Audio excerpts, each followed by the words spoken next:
Hablar de música electrónica hoy en día es completamente normal. No solo hay géneros de música hechos 100% con instrumentos electrónicos, sino que la mayoría de los géneros y las canciones populares tienen al menos unos cuantos de ellos también. Pero la idea de hacer música a partir de electricidad es un invento bastante reciente, y parte de todo ese movimiento se lo debemos a Leon Theremin, un científico soviético que en 1920 inventó uno de los primeros instrumentos electrónicos de la historia, el Theremin. Este instrumento revolucionó la música y abrió camino, entre otros movimientos, a todo un nuevo mundo de sonidos. Pero este aparato no solo es curioso por la forma en la que se toca, solo moviendo las manos en el aire sin de hecho tener que físicamente tocar nada, sino que también lo es por su historia, y por cómo el científico que lo inventó se acabó convirtiendo en uno de los espías más importantes de la Unión Soviética y la KGB. Esto es un dato nuevo sobre el Theremin.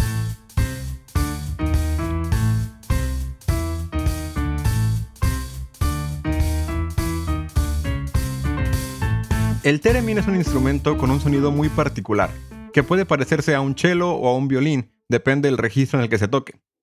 Básicamente es una caja con dos antenas, una vertical y una horizontal, y lo curioso es que se toca usando el cuerpo como medio. El sonido que produce cambia dependiendo de dónde estén las manos con respecto a las antenas. La antena vertical controla el tono y la horizontal el volumen. Seguro que lo han escuchado, pero antes de empezar a hablar de él, pondré unos segundos de un clip con una pieza por si no lo recuerdan o ubican bien.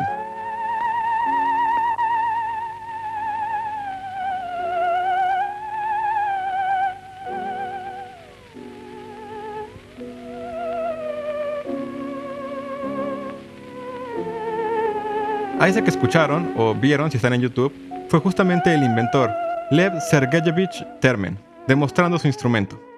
Theremin, que años después cambió su nombre a Leon Theremin para el público occidental, nació en San Petersburgo en 1896, en lo que aún era el Imperio Ruso. Desde pequeño demostró que era brillante. Se graduó en violonchelo en el Conservatorio de Música de San Petersburgo y en la Facultad de Matemáticas y Física en plena Revolución Rusa. En el segundo año de universidad, fue reclutado por el ejército y llevado a cursos acelerados de ingeniería para servir durante la guerra. Y fue ahí donde comenzó su relación con la milicia soviética, donde siguió trabajando incluso después de que acabara la guerra, como la mayoría de los científicos soviéticos. En 1920 logró su primer invento para el ejército, creando el primer detector de movimiento. Theremin se había dado cuenta de que el cuerpo humano podía interferir en el campo electromagnético de algunos circuitos, y que podía aprovechar esto para detectar si alguien estaba cerca y activar una alarma. Siguió trabajando en estos principios y se le pidió crear un sistema que pudiera detectar cambios en la densidad de gases.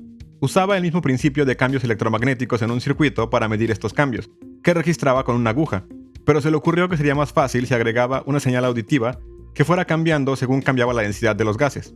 Trabajando en su nuevo invento, se dio cuenta que también respondía a su cuerpo y que cada que acercaba la mano, el sonido se hacía más agudo. Y fue ahí cuando se le ocurrió la idea del Theremin. Afinó el sonido para dar notas musicales y se enseñó a él mismo a tocar algunas de las piezas que conocía en violonchelo. Para ese momento, solo se producía una sola nota continua y al mismo volumen, que se iba deslizando entre tonos según movieras la mano. Pero Theremin tuvo la idea de agregar un pedal para controlar el volumen y así poder hacer cortes entre las notas. Después pensó que se vería aún más impresionante hacer que el intérprete moviera las manos como controlando el sonido en el aire, y cambió el pedal por una segunda antena. Ahora cada mano controlaba una cosa distinta. Llamó a su nuevo invento heterófono, por los sonidos etéreos que generaba. Lo presentó a sus compañeros de laboratorio y todos estaban impresionados. Nunca antes habían visto o escuchado algo remotamente parecido a esto. Theremin empezó a presentarlo en diferentes institutos y universidades, tocando piezas clásicas de su violonchelo, ya fuera solo o acompañado por piano. Y su popularidad creció tanto que en 1922 recibió una invitación para mostrárselo a Lenin en persona en el Kremlin, junto a otros de sus inventos como el detector de movimiento. Lenin quedó maravillado por el instrumento. Él estaba en una misión por electrificar a todo el país y vio el instrumento como una perfecta propaganda de otra de las maravillas de la electricidad, además del intelecto soviético. Poco después de la reunión, Theremin recibió un pase de tren para viajar de forma libre, gratuita e ilimitada por toda la Unión Soviética para hacer un tour y mostrar su invento a absolutamente todos. Sus conciertos eran ambiciosos e innovadores, presentando no solo el heterófono, sino otros instrumentos como el Illumobox.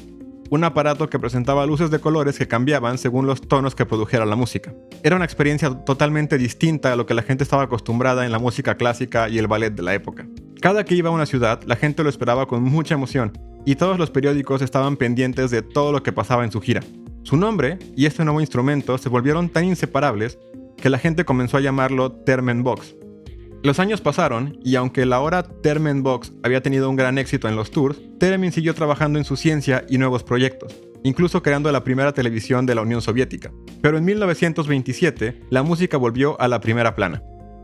Theremin recibió una invitación para volver a llevar su acto de gira, pero esta vez de manera internacional. Se organizó un tour por Alemania que después se extendería por el resto de Europa. Para ese entonces, Lenin había muerto y Stalin estaba en el poder. Para él, este era no solo una forma de presentar la potencia intelectual del régimen soviético, pero además la perfecta excusa para espiar en el mundo fuera de la cortina de hierro. A las presentaciones de Theremin siempre iban las más importantes personalidades de la política y la ciencia, y Theremin, como intelectual, iba a poder hablar con ellos de los temas más relevantes. Además, se le iba a permitir patentar su invento en todos estos países, así que podría hablar de negocios y producción y reportar absolutamente todo de vuelta al ejército soviético. Así, además de científico y músico, ahora Theremin se había convertido en espía. Igual que en Rusia, sus presentaciones fueron un éxito rotundo y todo el mundo hablaba de él y su increíble instrumento del futuro.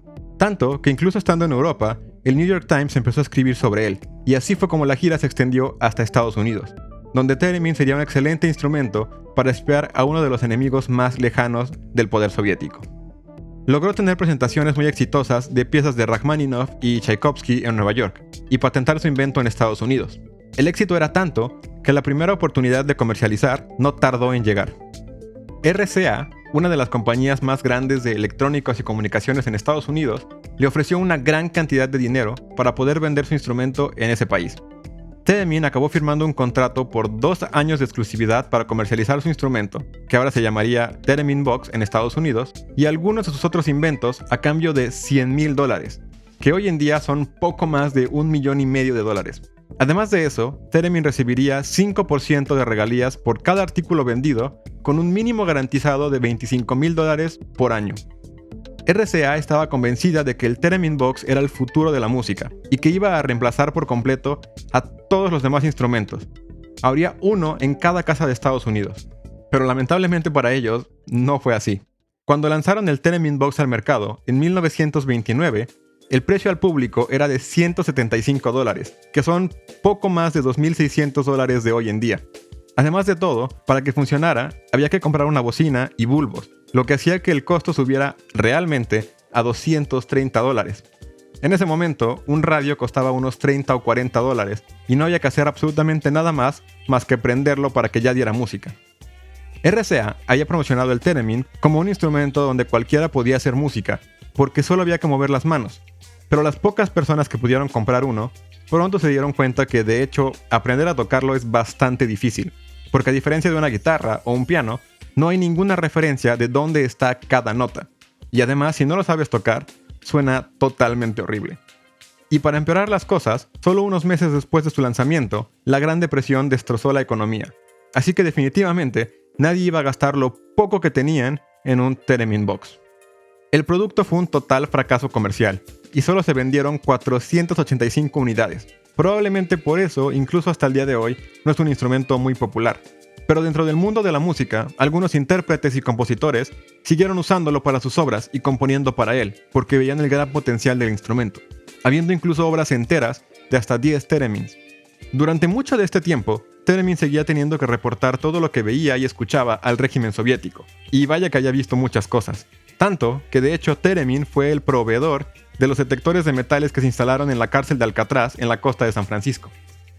En 1938 decidió repentinamente regresar a la Unión Soviética. No se sabe muy bien por qué.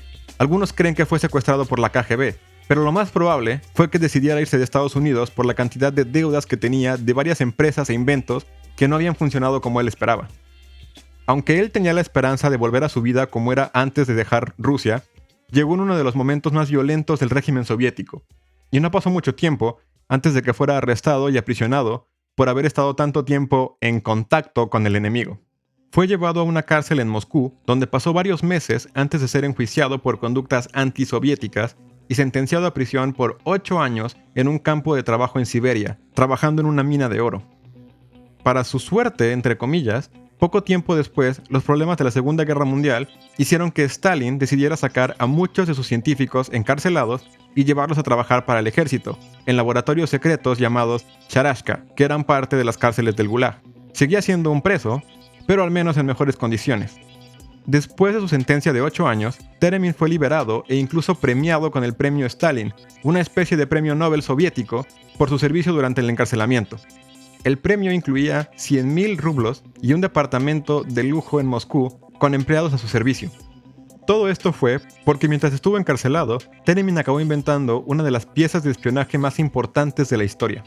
Su creación fue el primer micrófono y transmisor que no necesitaba una fuente de alimentación o una antena para poder transmitir información, y fue la primera forma del típico micrófono miniatura escondido que ahora vemos en todas las películas de espías o policías. Teremin escondió su pequeño micrófono en una placa de madera tallada que se le regaló en 1945 al embajador de Estados Unidos en Moscú. Como era muy pequeño, no tenía baterías y no transmitía ninguna radiofrecuencia si no se le activaba externamente, la seguridad de la embajada nunca se dio cuenta que tenía un micrófono. Y así, el embajador colgó el regalo en su despacho principal, donde estuvo escondido sin que nadie se diera cuenta durante 7 años. Teremin logró que durante todo ese tiempo, el gobierno soviético tuviera un oído en algunas de las conversaciones más importantes del gobierno de Estados Unidos. Cuando el aparato fue encontrado por accidente, los técnicos estadounidenses estaban tan extrañados por qué era esta tecnología, que el nombre oficial que tiene hasta el día de hoy es simplemente La Cosa, porque no tenían ni idea de qué era. Teremin acabó regresando voluntariamente a trabajar como científico de la KGB, incluso después de ser liberado, y murió en Moscú en 1993, pero sus inventos cambiaron la historia.